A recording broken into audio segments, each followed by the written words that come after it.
Hello viewers, कैसे हैं आप लोग। स्वागत है आप लोगों का हमारे इस वीडियो में, जिसमें मैं आप लोगों के बीच उपस्थित हूँ चर्चा का एक नया विषय लेकर। विषय का नाम है उदासीनता वक्र विश्लेषण। उदासीनता वक्र विश्लेषण और कुछ नहीं होकर उपयोगिता मापन की दूसरी विधि है। हम लोगों ने पहले वीडियो में देखा कि हम लोग उपयोगिता को गणनावाचक दृष्टिकोण से कैसे माप सकते हैं। हम इस वीडियो में देखेंगे कि क्रमवाचक दृष्टिकोण उपयोगिता मापन की क्या है। ठीक है, तो चलिए शुरू करते हैं आज का वीडियो। उदासीनता वक्र विश्लेषण को हम लोग क्रमवाचक उपयोगिता विश्लेषण भी कहते हैं। उदासीनता वक्र विश्लेषण को हम लोग अंधिमान वक्र विश्लेषण भी कहते हैं।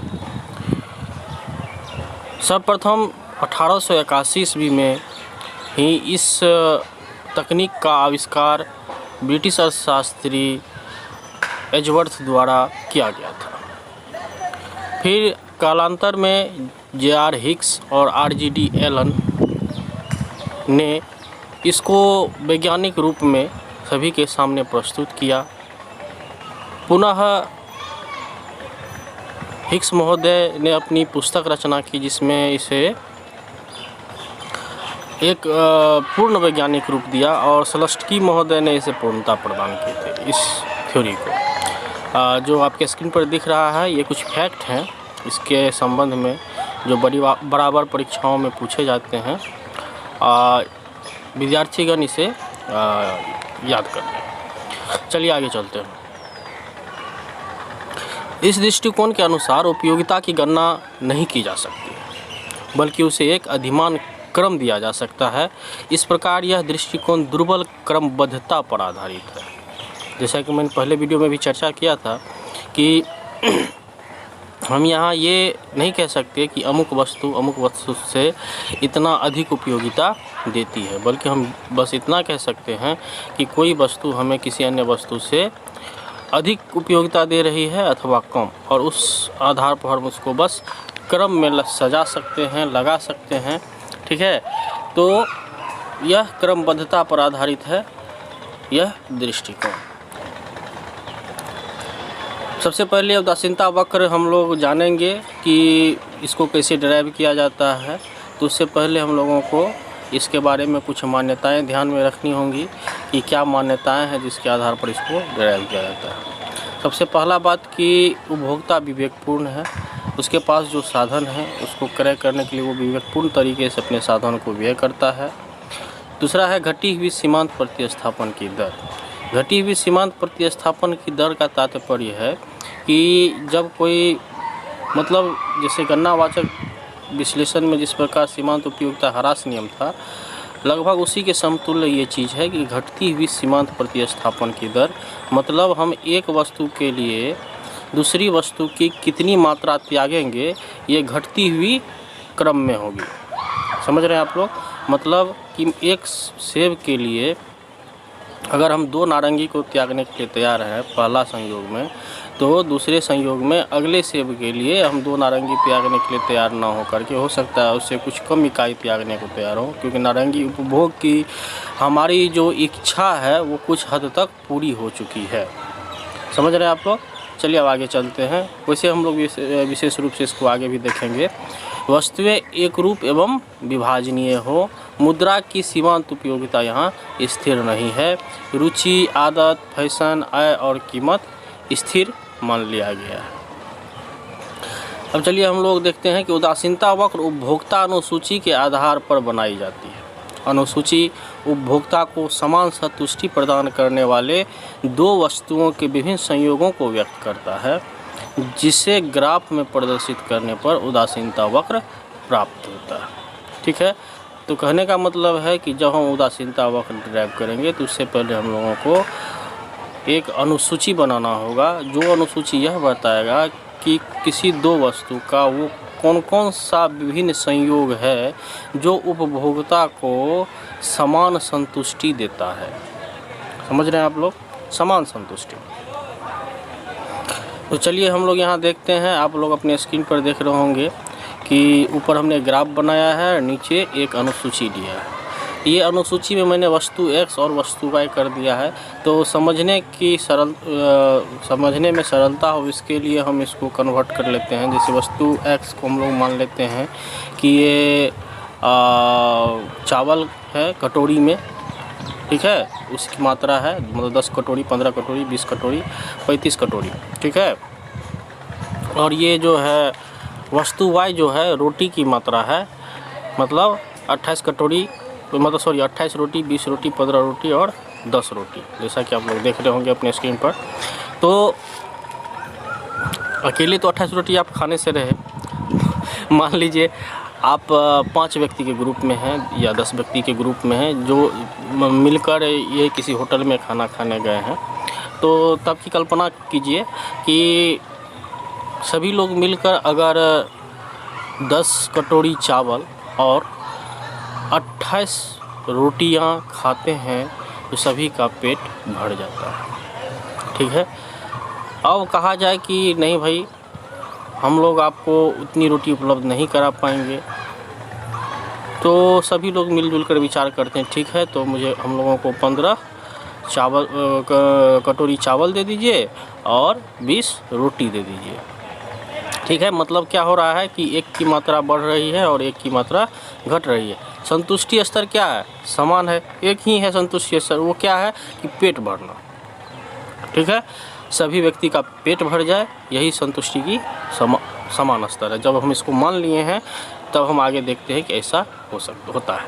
अगर 20 कटोरी चावल का ऑफ़र किया जाए तो हम ये सारे लोग जो हैं 15 रोटी खाकर मान जाने को तैयार है। जब 35 कटोरी चावल का ऑफ़र आ रहा है तब ये लोग 10 रोटी पर मानने को तैयार है। तो इस तरह से क्या है कि ये सभी संयोग जो है, जैसे पहला संयोग है 10 वस्तु और 10 वस्तु x का और 28 वस्तु y का, ये जो जितना संतुष्टि दे रहा है उपभोक्ता को उतना ही संतुष्टि सबसे नीचे वाला संयोग भी दे रहा है। मतलब कि 35 कटोरी चावल वो खाएगा और 10 पीस रोटी खाएगा, ठीक है, सभी लोग मिलकर।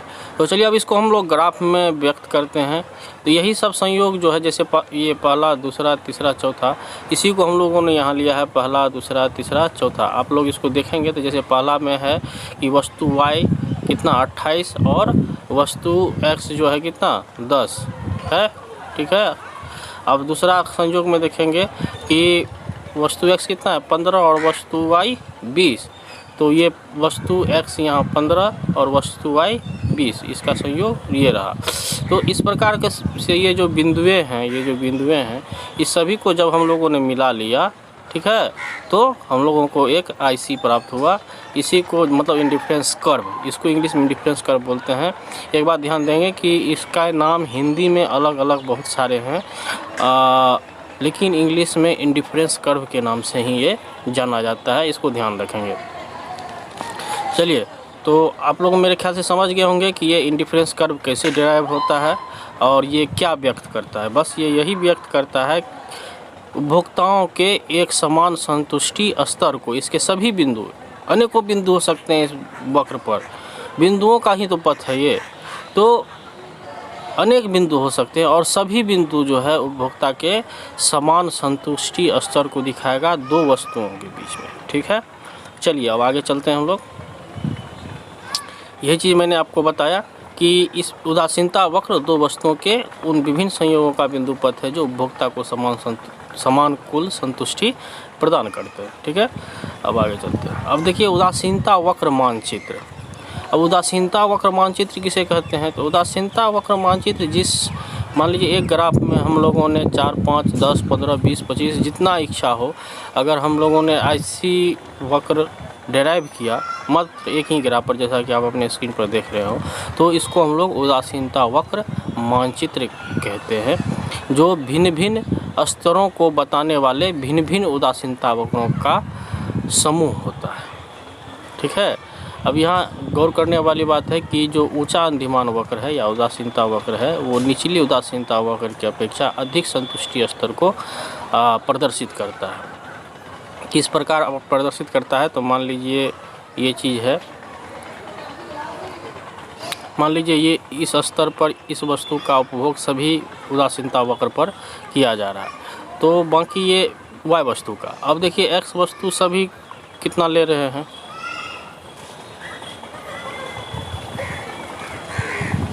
ठीक है। मान लीजिए 1 2 ये 3 और ये 4, इसी हिसाब से अगर इसको देखें तो ये 5 होगा y, ठीक है। तो मतलब 5 वस्तु y का और 1 वस्तु x का, ठीक है। जितना संतुष्टि स्तर दे रहा है तो क्या सेम यही भी देगा 5 वस्तु y 5 यूनिट y का और 2 यूनिट x का, या नहीं तो सीधे छोड़ दे यहाँ पर आए कि 5 यूनिट y का और 4 यूनिट x का, नहीं उससे अधिक नहीं देगा। मान लीजिए 5 यूनिट x y है और 1 ही यूनिट x है, और यहाँ 5 यूनिट y है और 4 यूनिट x है, तो ये ज़्यादा संतुष्टि देगा। इस प्रकार उदासीनता वक्र मानचित्र में जो ऊंचाई पर दाएं साइड जो वक्र होता है वो उपभोक्ता के अधिक संतुष्टि उच्च संतुष्टि स्तर को व्यक्त करता है, ठीक है। चलिए अब हम लोग आगे चलते हैं। सीमांत प्रतिस्थापन दर क्या होता है? संतुष्टि के समान स्तर को बनाए रखने के लिए वस्तु y की वह मात्रा जिसे उपभोक्ता वस्तु x की एक अतिरिक्त इकाई प्राप्त करने के लिए त्यागने को तत्पर रहता है, उसे वस्तु x की वस्तु y के लिए सीमांत प्रतिस्थापन दर कहते हैं, ठीक है। हम लोगों ने पिछले उदाहरण में देखा चावल और रोटी वाले उदाहरण में कि कुछ कटोरी चावल के लिए कुछ रोटियां लोग त्यागने के लिए तैयार थे। तो यहाँ कह रहा है 1 कटोरी मतलब 1 यूनिट त्यागने के लिए कितना वस्तु y का मात्रा त्यागने के लिए कोई उपभोक्ता तैयार है। मतलब वस्तु x की 1 यूनिट अधिक प्राप्त करने के लिए वस्तु y की कितनी मात्रा त्यागने को तैयार है कोई उपभोक्ता, तो वो चीज़ जो है MRS ऑफ XY कहलाएगी, मतलब सीमांत प्रतिस्थापन दर कहलाएगी x की y के लिए, ठीक है। समझ गए होंगे आप। चलिए आगे चलते हैं। उपभोग के लिए प्राप्त प्रत्येक अतिरिक्त इकाई उपभोक्ता को घटती हुई संतुष्टि देता है, जैसा मैंने आपको पहले भी बताया, जिस कारण MRS हमेशा ह्रासमान अर्थात ऋणात्मक होता है। इसी कारण उदासीनता वक्र मूल बिंदु के प्रति उन्नतोदर होता है। ये तो स्वाभाविक है ना कि मान लीजिए 1 कटोरी चावल के लिए पहले आप 5 रोटी छोड़ने के लिए तैयार थे, ठीक है। लेकिन अगला 1 कटोरी चावल के लिए आप 5 रोटी छोड़ने के लिए तैयार नहीं होंगे, हो सकता है उसके लिए कम छोड़ने के तैयार हों। फिर अगला 1 कटोरी चावल के लिए और भी कम छोड़ने के लिए तैयार होंगे। ऐसा क्यों होता है? क्योंकि आदमी जब कुछ उपभोग कर लेता है, किसी वस्तु का कोई इकाई उपभोग कर लेता है, तो उसके और अधिक उपभोग की लालसा जो होती है वो धीरे धीरे घटने लगती है। जैसा कि हम लोगों ने वहाँ भी देखा था गणनावाचक विश्लेषण में सीमांत उपयोगिता ह्रास नियम में, सेम वैसा ही बात यहाँ भी हो रहा है। चलिए अब आगे चलते हैं। अब यहाँ देखेंगे हम लोग ढाल को कैसे मापते हैं। सीमांत प्रतिस्थापन की दर उदासीनता वक्र के ढाल को बताती है। कैसे बताती है तो ये ज़रा देखिए। मान लीजिए ये तो IC जो इसमें दिखाया जा रहा है ये तो उपभोक्ता के समान संतुष्टि स्तर को दिखा रहा है, ठीक है। अब मान लीजिए उपभोक्ता A से B की ओर मूव किया, ठीक है। A से B की ओर मूव किया तो त्यागा कितना? त्यागा डेल y, ठीक है।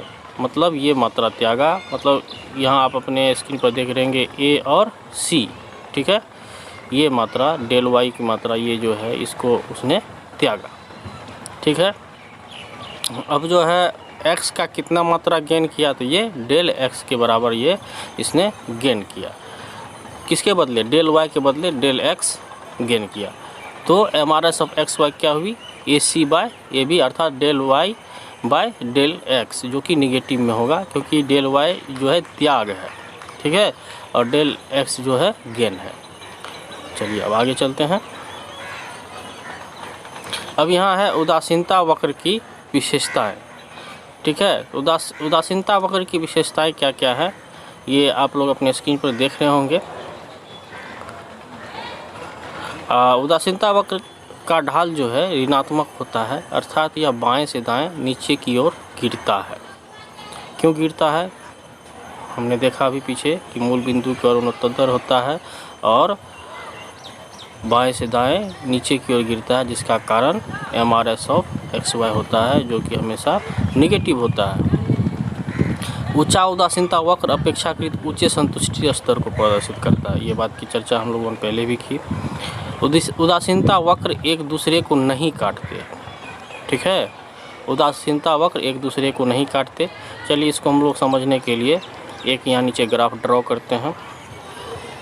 मान लीजिए ये है, यहाँ पे हम लोगों ने काटता हुआ दिखाया। अब मान लीजिए कोई ये इस स्तर पर है, इस स्तर पर है, और ये स्तर जो है ये तो दोनों में कॉमन है ना। मान लीजिए A पॉइंट है ये, तो A पॉइंट जो है ये IC1 है और ये वाला जो है IC2 है। तो A पॉइंट जो है दोनों में कॉमन है। और मान लीजिए ये C है, इस बगल का ये पॉइंट C है और ये पॉइंट D है, ठीक है।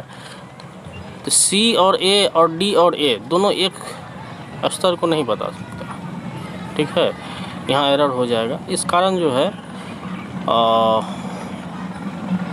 उदासीनता वक्र एक दूसरे को नहीं काटता। अब कहता है कि उदासीनता वक्र अक्षों को स्पर्श नहीं कर सकता, मूल बिंदु की ओर हमेशा उन्नतोत्तर होता है। समझ गए होंगे। उदासीनता वक्र गोलाकार भी हो सकता है, इसी कारण जो है वो अक्ष को स्पर्श नहीं कर सकता। यह आवश्यक नहीं कि उदासीनता वक्र एक दूसरे के समानांतर हो। चलिए अब आगे चलते हैं। बजट रेखा क्या है, कीमत रेखा क्या है, या कुल व्यय वक्र क्या है, ठीक है। ये तीनों चीज़ एक ही चीज़ है। इंग्लिश में इसको बजट लाइन, प्राइस लाइन, ठीक है, बोलते हैं। अब होता क्या है ये कि दो वस्तुओं की कीमतों के दिए जाने पर कीमत रेखा का प्रत्येक बिंदु जो वस्तुओं के ऐसे संयोगों को प्रकट करता है जिसे उपभोक्ता अपनी एक निश्चित आय से क्रय कर सकता है, ठीक है। मतलब ये उन कीमत रेखा जो है अपने अंदर उन सभी संयोगों को व्यक्त करता है जिसे एक उपभोक्ता अपने आय से, जो कि दी हुई है, मतलब निश्चित है, उससे क्रय कर सकता है। और वस्तु कितने होंगे? दो ही होंगे, ठीक है। अब आगे चलते हैं, देखते हैं कैसे होता है ये देखिए हम लोगों ने नीचे लिया है। अब हम लोगों ने मान लिया है कि दो वस्तु है, एक है सेब है, एक संतरा है, ठीक है। और उपभोक्ता की आय 500 रुपये है दोनों केस में। अब मान लीजिए कि सारा पैसा जो है 500 रुपया सेब पर खर्च करेगा तो कितना केजी सेब खरीद पाएगा? 50 केजी सेब खरीद पाएगा। और संतरा जो है 20 रुपये केजी है, 500 रुपया उसकी आमदनी है। कुल खर्च अगर कर दे 500 रुपया का वो संतरा खरीद ले तो कितना संतरा खरीद पाएगा? तो वो 25 केजी संतरा खरीद पाएगा। अब देखते हैं ग्राफ में हम ये लोग देखेंगे, नीचे हम लोगों ने सेब की मात्रा लिया है एक्स एक्सिस पर, वाई एक्सिस पर हम लोगों ने संतरे की मात्रा ली है। अब देखते हैं कि सेब की मात्रा हम लोग कितना खरीद सकते थे। सेब की मात्रा हम लोग ये 50 खरीद सकते थे, 50। तो ये 50 का बिंदु ये रहा आपका। और संतरा का कितना मात्रा खरीद सकते थे? 25। ये बिंदु ये रहा ए और बी। इस दोनों को हम लोग जब स्ट्रेट लाइन से मिला देते हैं तो ये जो है आपका बजट लाइन बन जाता है, प्राइस लाइन बन जाता है। मतलब इस रेखा पर जो भी वस्तु उपलब्ध होगी, जो भी संयोग होंगे, उसको आप खरीद पाएंगे अपने बजट में। ये आपके बजट में है, ठीक है, उपभोक्ता के बजट में। तो अब यहाँ बात आती है कि मैंने यहाँ ग्राफ में दो और बिंदु डाला है, बिंदु ई है और बिंदु एफ। बिंदु ई तो आप समझ ही गए होंगे कि ये जो है उसके बजट रेखा के बजट से बाहर की बात है, वो इसे कभी नहीं खरीदेगा। और दूसरी बात है कि एफ, बिंदु एफ जो है, यहाँ भी उपभोक्ता नहीं रुकेगा। क्यों नहीं रुकेगा? इसलिए नहीं रुकेगा क्योंकि वो अपने मुद्रा को पूर्ण रूप से व्यय नहीं कर पा रहा होगा, जिस कारण कि उसकी संतुष्टि अपने अधिकतम स्तर पर नहीं होगी। इसलिए जब भी वो क्रय करेगा तो अपने बजट रेखा पर ही क्रय करेगा। हाँ, वो क्रय कर सकता है लेकिन संतुष्टि उसकी मैक्सिमम नहीं होगी। तो चलिए अब आगे चलते हैं। समझ गए होंगे आप लोग कि बजट रेखा या कीमत रेखा क्या होती है। अब हम लोग देखेंगे कि कीमत रेखा पर या बजट रेखा पर जिसको हम लोगों ने फिक्स मान लिया कि जैसे कि वस्तु की कीमतों को हम लोगों ने फिक्स मानकर वो बजट रेखा ड्रॉ किया था और वस्तु की आय भी दी हुई मान ली थी, मतलब उपभोक्ता की आय उपभोक्ता की आय हम लोगों ने दी हुई मान ली थी और कीमत भी दी हुई मान ली थी। अब मान लीजिए उन दोनों को एक एक करके छोड़ते हैं तो उसका क्या प्रभाव पड़ता है कीमत रेखा पर, चलिए देखते हैं। तो यहाँ पर देखिए वस्तु X मैंने लिया है X एक्सिस पर, वस्तु Y लिया है Y एक्सिस पर। तो जब आय परिवर्तित होगी किसी भी व्यक्ति का तो दोनों ही वस्तु खरीदने की क्षमता बढ़ेगी या घटेगी, ठीक है। मान लीजिए इसका प्रारंभिक बिंदु S1 है, S1 और T1। S1 T1 जो बजट रेखा है वो प्रारंभिक था। अगर मान लीजिए कि आय बढ़ जाती है उस उपभोक्ता की तो वो शिफ्ट कैसे करेगा, वो S3 और T3 पर चला जाएगा, ठीक है। S3 और T3 पर चला जाएगा, सबसे ऊपर वाले बजट रेखा पर चला जाएगा, ठीक है। और अगर घट जाएगा, क्योंकि दोनों वस्तु को खरीदने की क्षमता उसकी बढ़ेगी, स्वाभाविक है, लेकिन जब उसकी आय घटेगी तब वो क्या करेगा, वो S2 T2 पर शिफ्ट होगा, दोनों वस्तु को खरीदने की क्षमता उसकी घटेगी, ठीक है। सीधा सा संबंध है आय के साथ बजट लाइन का। चलिए अब आगे चलते हैं। अगर मान लीजिए कीमत परिवर्तित होता है, ठीक है, तो कीमत एक साथ नहीं परिवर्तित होकर हम बारी बारी देखते हैं कि वो मान लीजिए वस्तु X की कीमत परिवर्तित हो रही है, ठीक है। आय को हम अब स्थिर मान ले रहे हैं और वस्तु X की कीमत में बढ़ोतरी और कमी करते हैं। तो जब वस्तु X की कीमत को घटाते बढ़ाते हैं तो यहाँ देखिए S1 जो है वस्तु X की कीमत जो पूर्वावस्था की ये स्थिति है कि उसका उपभोक्ता का बजट लाइन जो है TS1 था, ठीक है। अब मान लीजिए कि X की कीमत घट जाती है, ठीक है, X की कीमत घटती है तो क्या होगा कि खरीदने की क्षमता उपभोक्ता की बढ़ जाएगी, तब उसका नया बजट लाइन क्या हो जाएगा, T और S1, वो अधिक मात्रा खरीद पाएगा, ठीक है। अब अगर मान लीजिए कि उपभोक्ता की आय घट जाती है, उपभोक्ता की आय की बात नहीं कर रहे थे हम, वस्तु X से कीमत की बात कर रहे थे। अब मान लीजिए वस्तु X से कीमत बढ़ जाती है, अभी तक हम लोगों ने देखा कि वस्तु X की कीमत घट गई तो क्या हुआ।